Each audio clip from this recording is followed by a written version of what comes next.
Good afternoon. यहाँ पर आपका स्पेशल इंग्लिश क्लास नंबर 10 है और हम लोग बात करने वाले हैं काइंड्स ऑफ सेंटेंस की। सेंटेंस के प्रकार की बात करने वाले हैं। ध्यान देना, काफ़ी ज़्यादा इम्पोर्टेंट होने वाला है ना, क्योंकि आप लोग जो अभी तक पढ़े हो ना, सेंटेंस 5 प्रकार के होते हैं जो कि बिल्कुल बिल्कुल सही है। मैं ये नहीं कह रहा हूँ गलत है, लेकिन मैं ये भी कह रहा हूँ सेंटेंस 3 प्रकार के और होते हैं। अब आप कहोगे ये 3 प्रकार का और कौन सा है? तो देखो, सेंटेंस को अगर डिवाइड किया जाता है तो 2 बेस पर डिवाइड किया जाता है। इधर बैठा लो। सेंटेंस को 2 बेस पर डिवाइड किया जाता है। देखिए यहाँ सेंटेंस को 2 बेस में डिवाइड किया जाता है। एक तो होता है ऑन द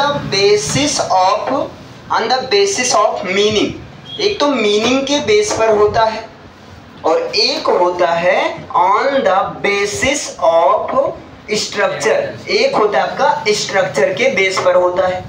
अब बताओ, मीनिंग के बेस पर सेंटेंस कितने टाइप्स का होता है? 5 टाइप्स का होता है ना। अगर आपने 2 कहा तो कुछ तो आपने सोचा होगा। आप रीजन बताओगे? चलो 5 होता है। अब यहाँ पर देखो, on the basis of structure. Structure के बेस पर सेंटेंस कितने टाइप का होता है? तो यहाँ पर 3 टाइप का होता है। अब ध्यान से समझो, क्लियर है? क्योंकि भाई यहाँ से बहुत बड़ी चीज, भाई इस टाइप के बेस पर आपका नरेशन बिल्कुल पूरी तरह से इजी हो जाएगा। इस टाइप के बेस पर आपका वॉइस बिल्कुल पूरी तरह से इजी हो जाएगा। अगर आपको ये 5 अच्छे से समझ में आया है तो, है ना। इस टाइप, अगर आपने ये टाइप अच्छे से पढ़ा है तो आपका सिंथेसिस वाला पोर्शन बहुत इजी होने वाला है और आपका ट्रांसफॉर्मेशन वाला पोर्शन जो है बहुत ही ज्यादा इजी होने वाला है। लेकिन अब क्वेश्चन आता है, चलो 5 टाइप्स का तो हमें पता था। पहला होता है डिक्लेरेटिव सेंटेंस। पहला कैसा सेंटेंस होता है? डिक्लेरेटिव सेंटेंस होता है। अब क्वेश्चन आया डिक्लेरेटिव सेंटेंस क्या है? तो डिक्लेरेटिव सेंटेंस को ही कहते हैं असर्टिव सेंटेंस कहते हैं। और ये 2 टाइप्स का होता है। एक होता है आपका अफर्मेटिव और एक होता है आपका नेगेटिव होता है। बोलो, इतना क्लियर है सबको? एक होता है अफर्मेटिव सेंटेंस और एक होता है आपका नेगेटिव सेंटेंस। यानी कि सेंटेंस, अब क्वेश्चन है मीनिंग के बेस पर आपने 5 प्रकार का कैसे कहा? तो देखो, मैंने क्या कहा था भाई, सेंटेंस जो होता है वो शब्दों का समूह होता है, लेकिन कंप्लीट मीनिंग होनी चाहिए, कंप्लीट सेंस होना चाहिए। अब ऐसे समझो, मैं एक सेंटेंस बोल रहा हूं, जैसे मैं कहूं कि आपको मेहनत करनी चाहिए। मैंने क्या कहा? आपको मेहनत करनी चाहिए। नॉर्मल बोला गया। मैंने एक स्टेटमेंट दिया। हो सकता है स्टेटमेंट में जरूरी है कि मैं पॉजिटिव ही दूं, मैं नेगेटिव दे दूं कि आपको जो है ना, नहीं घूमना चाहिए, आप स्कूल नहीं जाते हो, आप खाना नहीं खा रहे हो, ऐसा भी तो दे सकता हूं। यानी कि ऐसा जहां पर एक स्टेटमेंट वाला सेंस आए, जहां पर एक बात को डिक्लेयर किया जाए, यहीं से बना है। जहां पर बात को क्या किया जाता है? डिक्लेयर किया जाता है, बताया जाता है। जब बात को बताया जाता है तो वहां क्वेश्चन नहीं किया जाता, ये भी याद रखो। जब कोई आपको कोई बात समझाता है तो वहां पर क्वेश्चन नहीं करता है, या तो बात का पॉजिटिव साइड या तो नेगेटिव साइड, दोनों चीज केवल हमें अच्छे से समझाता है। तो जिस सेंटेंस में डिक्लेयर वाला सेंस आए, डिक्लेरेशन का सेंस आए, एक स्टेटमेंट बताया जाए। अब भाई स्टेटमेंट आपका पॉजिटिव भी हो सकता है और स्टेटमेंट आपका नेगेटिव भी हो सकता है। तो ऐसे सेंटेंस को डिक्लेरेटिव, चूंकि डिक्लेयर किया जाता है, चीजों को असर्ट किया जाता है, इसलिए उसको डिक्लेरेटिव सेंटेंस कहेंगे। चूंकि स्टेटमेंट को शो करता है तो ये 2 तरह का होगा। अगर पॉजिटिव स्टेटमेंट होगा तो आप कहोगे अफर्मेटिव सेंटेंस, जिसको आप सिंपल सेंटेंस भी बोल सकते हो। और नेगेटिव सेंटेंस होगा तो आप क्या कहोगे? नेगेटिव सेंटेंस, जो कि नेगेटिव स्टेटमेंट को शो करेगा। बताओ, पहला समझ में आया? क्लियर है? अच्छा, दूसरा आपका होता है इंटेरोगेटिव सेंटेंस। दूसरा क्या होता है? Interrogative sentence. अब यहाँ पर इंटेरोगेटिव सेंटेंस में क्या होता है भैया? जैसे मैं कहूँ तुम्हें अपना होमवर्क पूरा करना चाहिए, एक तो मैंने नॉर्मल बोला और मैं इसी को क्वेश्चन कर दूं, क्या तुम्हें होमवर्क पूरा करना चाहिए, तुम्हें होमवर्क पूरा कैसे करना चाहिए, तुम्हें स्कूल क्यों जाना चाहिए, तुम्हें स्कूल कैसे जाना चाहिए, कब जाना चाहिए, यानी कि क्वेश्चन कर दूं, एक क्वेश्चन कर दूं तो आप कहोगे अच्छा जब क्वेश्चन किया जाएगा, यानी कि अगर क्वेश्चन का सेंस आएगा, एक सवाल का सेंस आएगा, सवाल का मीनिंग कैसा आएगा, अगर एक सवाल वाला मीनिंग आएगा, सवाल जवाब वाला मीनिंग आएगा तो आप कहोगे वो डिक्लेरेटिव नहीं है, वो क्या है, असर्टिव सेंटेंस है। और आज तक आप क्या पढ़े हो कि अगर सवाल जवाब वाला, अच्छा एक आंसर हम यस या नो में देते हैं तो उसे हम कह भी देंगे यस और no type of interrogative sentence, और एक आंसर हम चाहे कर भी यस या नो में नहीं दे सकते हैं। और ऐसे सेंटेंस में कब, क्यों, कहाँ, कैसे, कौन, कितना, कब की इंग्लिश व्हेन, क्यों की इंग्लिश व्हाई, कहाँ की इंग्लिश वेयर, इन सब में WH वाला है ना, इसलिए ऐसे सेंटेंस को क्या बोलेंगे, WH टाइप।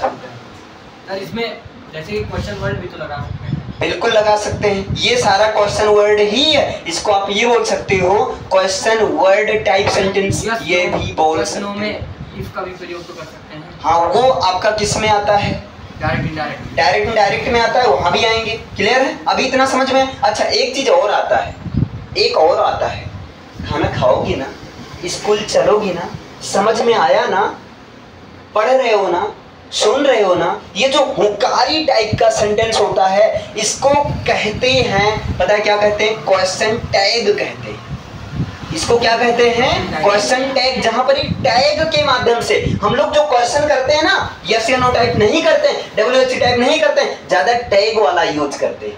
सर यस या नो टाइप में क्यों इफ हटाकर अगर वेदर नहीं लिख सकते? वेदर वहां लगेगा जब चुनाव का ऑप्शन रहेगा, वो तो अलग बात हो जाता है। क्लियर है, आप क्या लोगे, चाय या कॉफी, चुनाव वाली बात आया है तो क्या करोगे, वेदर लगाओ। अभी खैर वो अलग बात है। अच्छा एक और क्वेश्चन, गांधी जी को कौन नहीं जानता है, मतलब हमारे कहने का मतलब गांधी जी को हर कोई जानता है, गांधी जी को हर कोई जानता है। क्लियर है, इतना समझ में आया, समझ में आया भैया।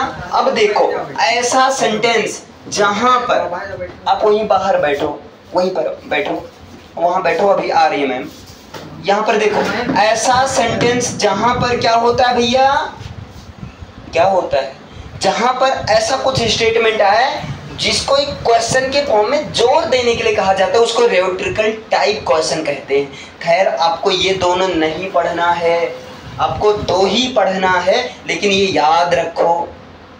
क्लियर है, रेटोरिकल टाइप का क्वेश्चन मतलब समझे, जैसे मैं कहूं गांधी जी को कौन नहीं जानता, इसका मतलब गांधी जी को हर कोई जानता, यानी कि एक पोज। देखिए यहाँ पर आपका इंटेरोगेटिव सेंटेंस 4 टाइप का होता है, आप ये याद रखो। रफली लोगों को 2 ही टाइप का सेंटेंस पता रहता भैया। क्लियर है, तो अभी हम 2 स्किप कर देते हैं, 2 की ही बात हम लोग करने वाले हैं। क्लियर है, या अगर आपको चारों लिखना है तो आप लिख सकते हैं समझने के लिए। यानी कि एक क्या होता है, क्वेश्चन टैग होता है, जिसमें टैग के फॉर्मेट में, जैसे खाना खाओगे ना, ना चलोगे ना, ना, ये जो ना वाला हुकारी जो भरवाती है ये टैग है। क्लियर है, और एक होता है रेटोरिकल टाइप का क्वेश्चन, मैं फिर से लिख दे रहा हूं, अगर आप चाहें तो लिख सकते हैं, रेटोरिकल टाइप का क्वेश्चन। अब ध्यान से समझिएगा, तो समझ में आया। अच्छा तीसरा सेंटेंस होता है आपका इंपरेटिव सेंटेंस होता है।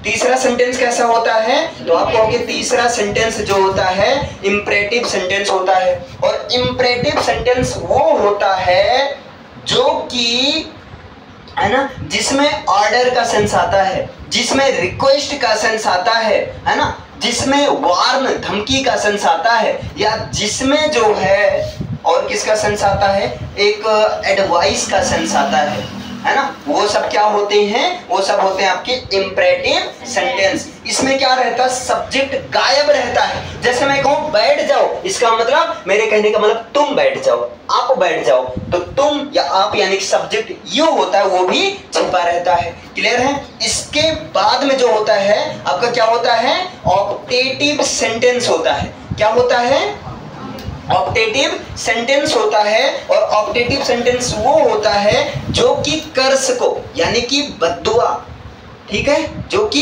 कर्स को यानी कि श्राप, जो कि ब्लेस यानी कि आशीर्वाद, जो कि प्रे यानी कि प्रार्थना, जो कि एक डिजायर यानी कि इच्छा को जाहिर करता है, वो क्या होता है? Optative sentence. जैसे मे गॉड ब्लेस यू, भगवान तुम्हें आशीर्वाद दे, है ना, या कोई कर्स दे रहा, may you go to hell, भगवान करे तुम जहन्नुम में चले जाओ, मर जाओ, नरक में जाओ, उखड़ पड़ो, मतलब इस तरह का, तो वो क्या होगा? कर्स वाला होगा। क्लियर है ये चीज? और इसके बाद भाई मान न मान मैं तेरा मेहमान, मैं आ गया तेरे घर तो कर ले मेरा सम्मान, ये करता है। यानी कि ऐसा सेंटेंस जो कि अपने आप निकल जाता है, जो कि हमारे अंदर के सडन फीलिंग्स या इमोशंस को, है ना, सडन फीलिंग्स एंड इमोशंस को एक्सप्रेस करता है, वो क्या होता है? तो आपको कि वो होता है एक्सक्लामेटरी सेंटेंस होता है। ये समझ में आया? एक्सक्लामेटरी सेंटेंस कौन होता है? जो हमारे अंदर के फीलिंग्स या इमोशंस को सडनली, जैसे आप wow it's very nice greenery, you can see on that paddy culture, paddy field, है ना, इसका मैंने क्या बोला?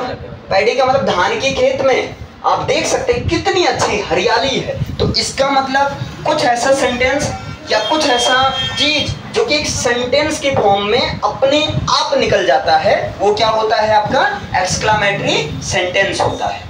क्लियर है? अभी समझ में आया? सेंस क्या? अगर आपका डिक्लेरेशन वाला सेंस है, एक स्टेटमेंट वाला सेंस है, तो आप कहोगे कैसा सेंटेंस होगा?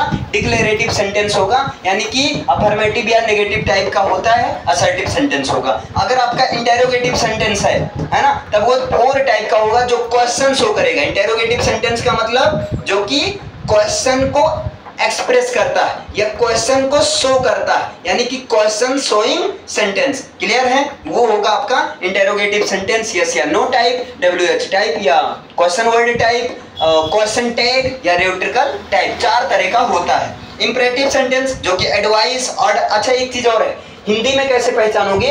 इंपरेटिव सेंटेंस हिंदी में जनरली ओ या ई से कंप्लीट होता है। जैसे खाना खाओ, है ना, याद करो, या ये से खाना खाइए, याद करिए, पढ़िए, सुनिए, समझिए, ये सब क्या है? इंपरेटिव सेंटेंस है। ऑप्टेटिव सेंटेंस जो कर्स को यानी कि बद्दुआ को, ब्लेस आशीर्वाद को, प्रे प्रार्थना को, विश मतलब इच्छा को एक्सप्रेस करता है। एक्सक्लामेटरी सेंटेंस वो होता है जो सडन फीलिंग्स या इमोशंस को एक्सप्रेस करता है, वो भी किस फॉर्म में? सेंटेंस के फॉर्म में। अगर वर्ड के फॉर्म में एक्सप्रेस किया जा रहा है तो उसे कहते हैं इंटरजेक्शन। याद आया?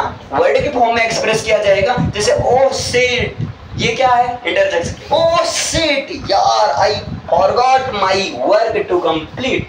मैंने क्या बोला? Oh shit I forgot to complete my work. अरे भगवान, मैं अपना काम पूरा करना भूल गया। तो क्या हुआ? अचानक निकलता है ना, जब आपका वर्क कंप्लीट नहीं रहता है, टीचर को देखते आप क्या कहते हो? अबे यार भूल गए ना, जो भूल गए ना, सर जी बहुत लतीनी हैं, बहुत मरी हैं, 4 दिन से इनका आगे, कल पूरा कर ले, कल आज भी नहीं पूरा हो, तो वो क्या होगा? एक्सक्लामेटरी सेंटेंस होगा। समझ में आया ये पांचों टाइप अच्छे से? लेकिन अगर हम स्ट्रक्चर के बेस पर देखें तो सेंटेंस आपका कितने टाइप का है? 3 टाइप का है। पहला है आपका सिंपल सेंटेंस। पहला क्या है? Simple sentence. दूसरा है आपका कंपाउंड सेंटेंस, और तीसरा है आपका कॉम्प्लेक्स सेंटेंस। तीसरा क्या है? Complex sentence. इसको बढ़िया ऐसे समझो, जो सिंपल लोग होते हैं ना, वो कैसे होते हैं? वो कहते हैं देखो भैया, हम पान की दुकान करी थे, फालतू झमेला ना पालो, बस ये काम करते हैं, एक ही काम कर, 20 काम हमसे ना हुए, है ना। जो सिंपल लोग की सोच भी सिंपल होती है, वो सिंपल काम भी करते, तो जिसमें एक फाइनाइट वर्ब हो वो सिंपल सेंटेंस होगा। अब फाइनाइट वर्ब का मतलब एक मेन वर्ब जो सब्जेक्ट व टेंस के अनुसार, चेंज हो, उसे कहते हैं फाइनाइट वर्ब। सब्जेक्ट व टेंस के अनुसार चेंज हो, उसे क्या कहते हैं? फाइनाइट वर्ब कहते हैं। जैसे देखो, आई गो, मैं जाता हूं, कहां जाता हूं? स्कूल, ठीक है, आई गो टू स्कूल।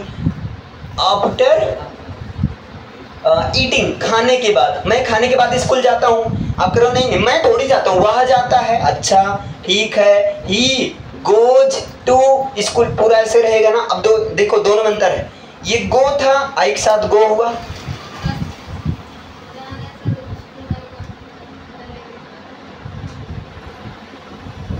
आधे घंटे में आ जाओ, मैम जैसे आएंगी तैसे आ जाना, ओके। देखो ही के साथ क्या आया, गोज आया। अब देखो यहाँ पर आई क्या है, गो, आई क्या है, गो है, ही क्या है, गोज है। आई के अनुसार क्या लगा, गो लगा, ही के अनुसार क्या लगा, गोज लगा।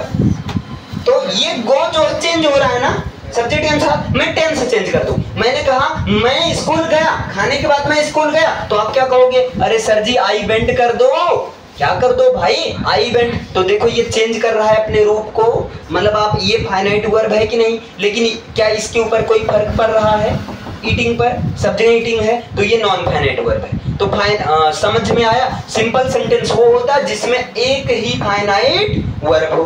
कंपाउंड सेंटेंस वो होता है जिसमें दो फाइनाइट वर्ब हो, और वो भी दो सेंटेंस के माध्यम से हो।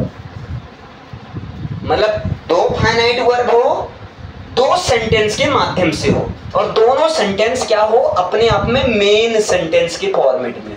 दोनों सेंटेंस क्या हो, मेन हो। और इसमें कॉम्प्लेक्स सेंटेंस वो होता है जिसमें एक राजा रहता है और एक गुलाम रहता है, रानी नहीं बच्चा, अभी रानी के लिए समय लगेगा, अभी पहले इसकी बात करते हैं। एक राजा रहता है, एक गुलाम रहता है, मतलब एक क्या रहता, मेन रहता है, एक क्या रहता, मेन रहता है, और दूसरा उसके ऊपर आश्रित रहता है, यानी कि सब ऑर्डिनेट बोलते हैं। क्या बोलते हैं, सब ऑर्डिनेट क्लॉज बोलते हैं। अब ध्यान से समझो, है ना। पहला समझ में, सिंपल सेंटेंस कौन होता है, आप कहोगे जिसमें एक ही फाइनाइट वर्ब होती है, एक मेन वर्ब होती है जो सब्जेक्ट और टेंस के अनुसार चेंज हो। कंपाउंड सेंटेंस होता है जिसमें दो फाइनाइट वर्ब होती है, मतलब दो सेंटेंस होता है जो कि मेन सेंटेंस होता है, अपने आप में कंप्लीट सेंस देता है। लेकिन इसमें क्या होता है भैया, इसमें भी दो फाइनाइट वर्ब होता है, लेकिन एक तो होता है राजा, दूसरा होता है गुलाम। मतलब एक होता है मेन क्लॉज, मेन सेंटेंस, और दूसरा होता है सबऑर्डिनेट क्लॉज जो कि मेन सेंटेंस पर निर्भर करता है। जैसे देखो, मैं कहूं, देखो मैं खाना खाता हूं, आप कहोगे एक ही काम किया जा रहा है, तो ये सिंपल सेंटेंस है। लेकिन मैं कह दूं मैं खाना खाता हूं और तुम स्कूल जाते हो, आप कहोगे मैं खाना खाता हूं, एक सेंटेंस ये है, और दूसरा सेंटेंस है तुम स्कूल जाते हो। एक फाइनाइट वर्ब है खाना, ईट, दूसरा फाइनाइट वर्ब है जाना, यानी कि गो, है ना। अब दूसरा, यदि मैं तुम्हारे घर आऊंगा तो तुम चाय पिलाओगे। मैंने क्या कहा, यदि मैं तुम्हारे घर आऊंगा तो, आगे ऐसे शांत हो जाओ, यदि मैं तुम्हारे घर आऊंगा तो कहोगे तो क्या होगा, तो तुम चाय पिलाओगे। तो ये अभी कंप्लीट नहीं हुआ, है ना। यदि मैं तुम्हारे घर आऊंगा ये निर्भर है किसके ऊपर, चाय पिलाने के ऊपर, देख रहे हो ना, मतलब मेन क्लॉज के ऊपर निर्भर है। तो समझ में आया, इसमें निर्भरता हुई। तो यदि मैं तुम्हारे घर आऊंगा तो तुम चाय पिलाओगी या पिलाओगे, ये क्या है, कॉम्प्लेक्स सेंटेंस है। समझ में आया, इसे पहले नोट डाउन करिए, फिर अभी एक एक का एग्जांपल मैं देता हूँ, क्लियर। और ये बताता हूँ किस तरह से ये काम करता है। कैसे जानेंगे कि ये देखिए यहाँ पर आपने देखा कि जो सेंटेंस के काइंड्स है, मीनिंग के बेस पर ये 5 टाइप का हुआ, और यहाँ पर जो स्ट्रक्चर के बेस पर है 3 टाइप का हुआ। भाई ये 5 टाइप का तो आप बचा लिए, है ना, क्योंकि 5 टाइप पढ़ते पढ़ते पूरा इंटर निकल जाता है। लेकिन ये 3 टाइप की जब बारी आती है तो यहाँ पंगा हो जाता है, प्रॉब्लम ये तो होती है ना। अब पहले इन तीनों के बारे में देखते हैं। मैंने कहा सिंपल सेंटेंस वो होता है, सिंपल सेंटेंस को रिलेट कर लो, सिंपल लोग, जो सिंपल लोग होते हैं ना वो ज्यादा रिस्क नहीं लेना चाहते।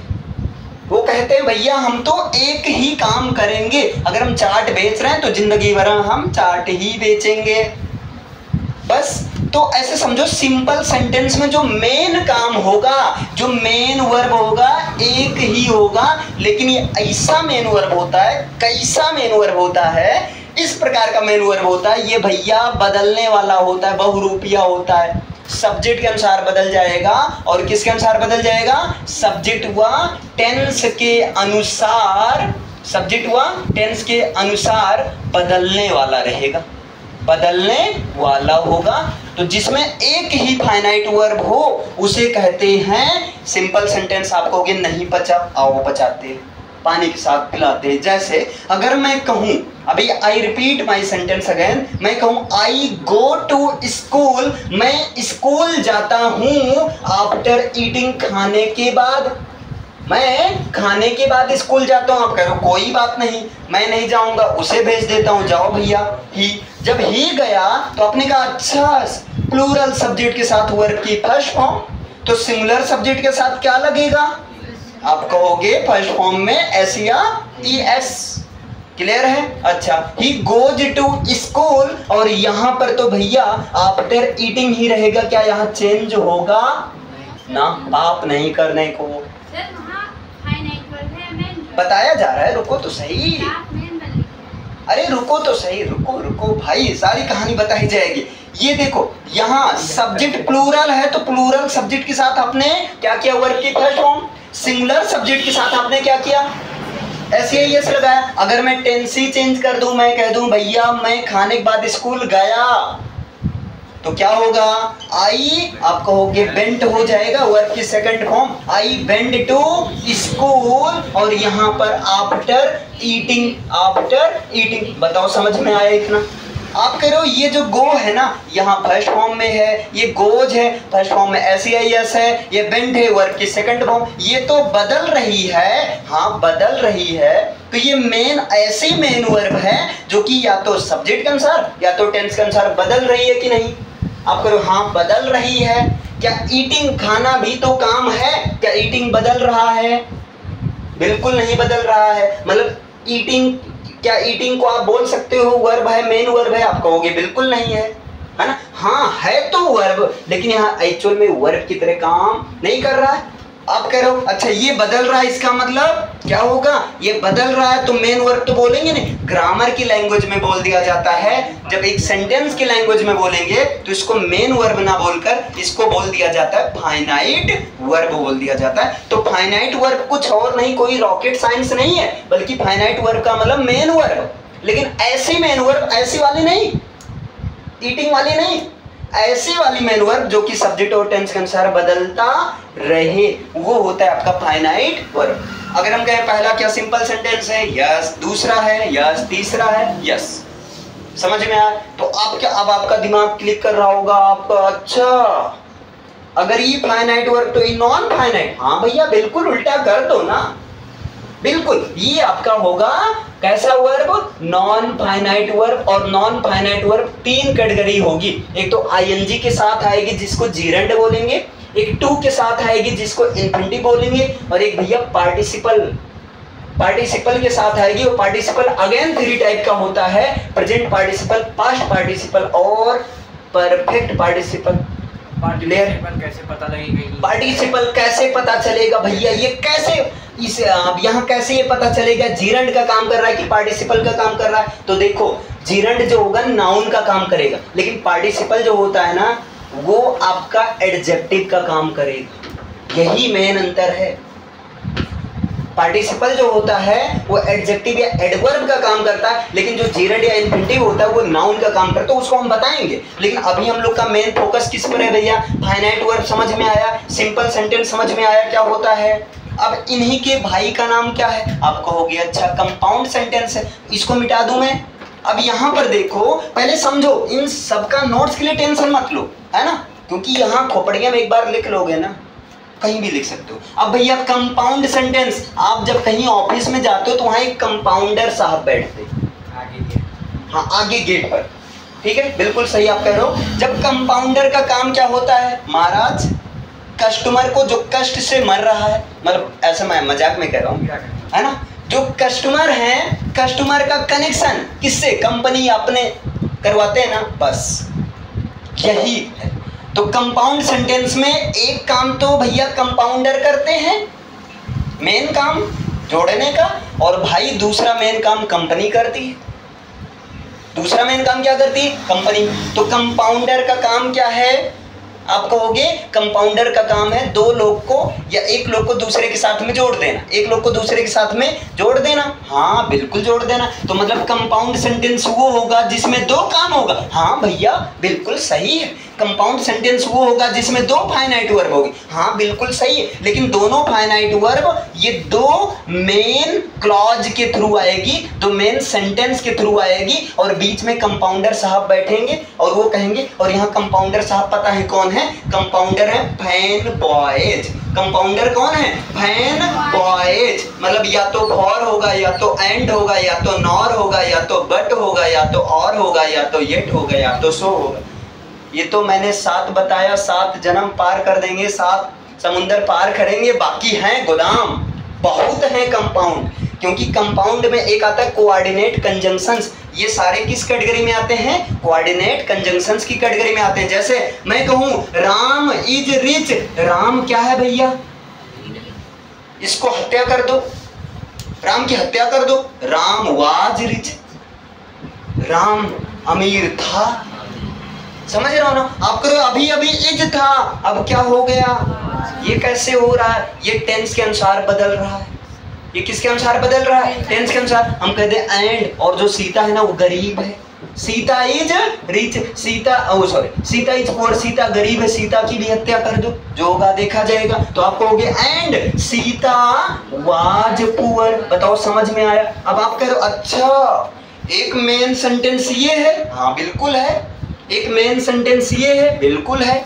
तो यहाँ मतलब ये बदल रहा है, मतलब ये फाइनाइट वर्ब है। हाँ भैया है, कौन मना कर रहा है? ये बदल रहा है, क्या है? फाइनाइट वर्ब है। हाँ है। क्या दो फाइनाइट वर्ब है? यस। क्या दो मेन क्लॉज मेन सेंटेंस के थ्रू है? यस। बीच में कंपाउंडर साहब बैठे हैं, बोलो। हाँ, ऐसे कंपाउंडर साहब को ग्रामर की लैंग्वेज में बोला जाता है कोऑर्डिनेट कंजंक्शंस। क्या बोला जाता है? इनको बोला जाता है कोऑर्डिनेट कंजंक्शंस बोला जाता है। बताओ समझ में आया? क्लियर है? कोऑर्डिनेट कंजंक्शंस के लिए मैंने रफली बता दिया, फैन बॉयज, फॉर एंड, यहाँ फॉर का मतलब क्योंकि लिया जाएगा, फॉर एंड नॉर बट और येट सो। समझ में आया? अगर मैं कहूं मैं पढ़ा रहा हूं और तुम पढ़ रहे हो, आप कहोगे अच्छा मैं पढ़ा रहा हूं, तुम मतलब मैं पढ़ाने का काम, पढ़ाना एक काम हो गया, मैं पढ़ा रहा हूं पूरा कंप्लीट सेंस है, कंप्लीट सेंटेंस है। तुम पढ़ रहे हो, तुम पढ़ रहे हो, तुम पढ़ने का काम करो, वो भी कंप्लीट सेंस है। बीच में कौन है? और बैठा है, कोऑर्डिनेट कंजंक्शन से जुड़ा है। तो इसका मतलब ये वाला क्लॉज क्या होगा? इस वाले क्लॉज को कहते हैं कोऑर्डिनेट क्लॉज कहते हैं। इस वाले क्लॉज को क्या कहेंगे? कोऑर्डिनेट क्लॉज कहेंगे। समझ में आया? इतना क्लियर है? तो इसमें दो सेंटेंस होता है, दोनों अपने आप में मेन होता है, यानी कि दो फाइनाइट वर्ब होता है, दो मेन वर्ब होता है जो कि सब्जेक्ट और टेंस के अनुसार चेंज रहता है। बताओ कंपाउंड सेंटेंस समझ में आया? इतना क्लियर हो पाया? अब हम कहते हैं भैया कॉम्प्लेक्स, भैया मैटर क्या है? कॉम्प्लेक्स है। अब याद आया तुम्हें, कभी कभी घर में होता है यार मैटर बड़ा जटिल हो गया, भैया मैटर कैसा हो गया? बड़ा जटिल हो गया है। आप क्या कहते हो? मैटर बड़ा जटिल हो गया है, बड़ा कॉम्प्लेक्स हो गया। ये भी जटिल है। जटिल मैटर इसलिए हो गया है क्योंकि अगर धमाके नहीं है तो फलाने काम न चले, फलाने नहीं है धमाके काम न चले। मतलब इसमें एक लोग दूसरे लोग के ऊपर पूरी तरह से क्या है? निर्भर है, तभी तो मैटर कॉम्प्लेक्स होता है भैया। नहीं समझे? प्रिंसिपल, अगर स्कूल के प्रिंसिपल के यहाँ कोई टीचर स्टाफ ना आए, क्या स्कूल के प्रिंसिपल का काम चल पाएगा?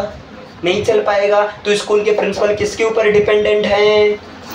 टीचर स्टाफ के ऊपर डिपेंडेंट है। हजारों लाखों बच्चे, इससे मैटर नहीं करता। अगर टीचर स्टाफ ही नहीं आए तब क्या कर लेंगे? अकेले किसको पढ़ा लेंगे? समझे? मतलब कॉम्प्लेक्स सेंटेंस वो होता है जिसमें दो फाइनाइट तो वर्ब होता है, लेकिन लेकिन लेकिन लेकिन लेकिन लेकिन क्या? दो फाइनाइट वर्ब होता है, लेकिन ये जो है एक मेन क्लॉज के थ्रू आता है। एक फाइनाइट वर्ब किसके थ्रू? मेन क्लॉज यानी कि मेन सेंटेंस के थ्रू आएगा, और दूसरा जो क्लॉज आएगा ना वो गुलामी करते हुए आएगा, निर्भर करते हुए आएगा, किसी के ऊपर डिपेंडेंट रहेगा। यानी कि दूसरा क्लॉज जो होगा वो होगा आपका सबऑर्डिनेट क्लॉज होगा। यानी कि दूसरे क्लॉज को आप डिपेंडेंट क्लॉज भी बोल सकते हो। डिपेंडेंट क्योंकि वो किसी दूसरे के ऊपर डिपेंडेंट रहेगा। क्योंकि वो किसी दूसरे सेंटेंस के ऊपर निर्भर रहेगा, इसलिए उसको डिपेंडेंट क्लॉज बोल सकते हो। जैसे अगर मैं कहूं यदि तुम पानी को गर्म करोगे,